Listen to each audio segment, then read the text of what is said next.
खासदार डॉक्टर शोभा बच्चाव यांच्या स्थानिक निधीतून लक्ष्मीनगरात सभामंडप भूमिपूजन. नगरसेवक सुभाष जगताप यांच्या पाठपुराव्याला यश. धुळे शहरातील लक्ष्मीनगर येथील श्री अवधूत गुरुदत्त मंदिर असून या मंदिर परिसरात सभामंडप उभारण्यात यावा यासाठी नगरसेवक सुभाष नाना जगताप यांनी पाठपुरावा केला. खासदार डॉक्टर शोभा बच्चाव यांनी सदर बाब लक्षात घेता या ठिकाणी 10 लाख रुपये निधी उपलब्ध करून दिला. आज शनी महाराज जयंती औचित्य साधून या ठिकाणी आज सभामंडप कामाचा शुभारंभ खासदार डॉक्टर शोभाताई बच्चाव यांच्या हस्ते करण्यात आला. तर प्रसंगी या ठिकाणी खासदार डॉक्टर शोभाताई बच्चाव, डॉक्टर दिनेश बच्चाव, दिशा समिती सदस्य सुनील शिंदे, स्वीसहाय्यक निलेश काटे, आवेश खान यांच्यासह नगरसेवक सुभाष नाना जगताप, नगरसेविका योगिता संजय कुटे, उज्ज्वला रणजित भोसले, नगरसेवक ललित माडी, सामाजिक कार्यकर्ते धीरज जगताप, जितूभाऊ काकडे, गौरवभाऊ नागरे, आकाश पाटील, परिसरातील ज्येष्ठ नागरिक राजेंद्र चोतमार, एनयू पाटील सर, महेंद्र गिरासे, कोटावदे बाबा, पोलीस बाबा पाटील, महेश निकम सर, विवेक दादा मिस्त्री, माडी बाबा आदी सर्वच स्थानिक नागरिक, महिला, भाविक भक्त वर्ग मोठ्या संख्येने या ठिकाणी उपस्थित होता. दत्त परिवारात या दत्ताच्या परिसरामध्ये आणि महादेवाच्या मंदिराच्या परिसरामध्ये आज महनीय अतिथी उपस्थित झालेले आहेत. याचा आम्हा सर्वांना अगदी मनापासून आनंद झालेला आहे. आदरणीय शोभाताई बच्चाव, आदरणीय साहेब, सर्व पदाधिकारी आणि माझे लक्ष्मीनगरचे रहिवासी सगळ्यांना माझा नमस्कार. ताईसाहेबांसाठी सांगते की आमचं लक्ष्मीनगर म्हणजे एक आगळं वेगळं आणि वाखाणण्याजोगं असं नगर आहे. आमचं एक कुटुंबच आहे. आमच्या कुटुंबामध्ये आणि ह्या लक्ष्मीनगरमध्ये एकमेकांमधलं संगनमत, एकाने काही विचार मांडला तर बाकीच्यांनी लगेच त्याला सहकार्य करणे, विरोध म्हणजे मत प्रदर्शित करण्यासाठी असेल पण विरोधाला विरोध नाही, असं हे आमचं आगळं वेगळं लक्ष्मीनगर, जिथे अगदी स्नेह भरलेला आहे. आणि म्हणून आम्हाला या कॉलनीमध्ये राहण्याचा अभिमान आहे, आनंद आहे.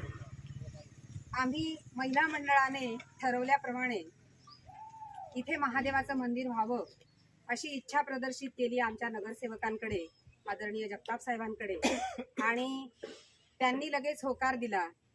आम्ही सगळ्यांनी प्रयत्न केले आणि जगताप साहेबांनी सांगितलं की मी ह्याची म्हणजे मी अग्रेसर राहतो आणि तुम्ही याला खारुताईचा वाटा म्हणून तुम्ही पण सहकार्य करा आणि आपण हे महादेवाचं मंदिर करूया. याच्या आधी अगदी वर्षानुवर्ष अवधूत परिवार या ठिकाणी चालवला जातो. घरोघरी पारायणं असतील, भजनं असतील, अशा पद्धतीने कार्यक्रम आजही या ठिकाणी दर गुरुवारी आरती होते आणि ज्यांना जमेल त्या पद्धतीने इथे उपस्थिती दर्शवली जाते. आता आजचा जो आपला हा समारोह आयोजित केलेला आहे, पहिल्यांदा तुम्हाला मनपूर्वक धन्यवाद देते आमच्या सगळ्या लक्ष्मीनगरवासियांकडनं की आपण मोठा निधी आम्हाला दिलेला आहे. या ओपन स्पेसचा त्याचं हे करावं, पुनर्जीवित करावं आणि सभामंडप व्हावं यासाठी आपण निधी दिला, त्याबद्दल आमच्या सगळ्यांचे आपणासाठी धन्यवाद.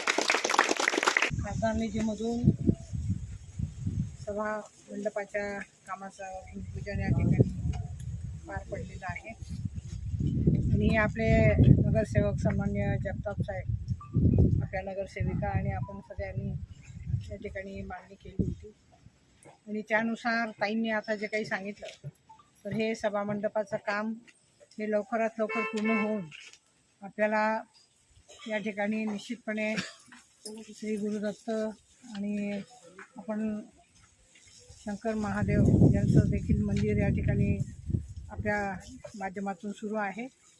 अनेक पवित्र भक्तिमय असं वातावरण या ठिकाणी आहे आणि त्यामुळे निश्चितपणे जे काही आपले पाडले आहेत, विद्यार्थी आहेत, मुलं आहेत, मुली आहेत, त्यांच्यावरती संस्कार करण्याच्या संदर्भामध्ये आपण हे पाऊल उचललेलं आहे.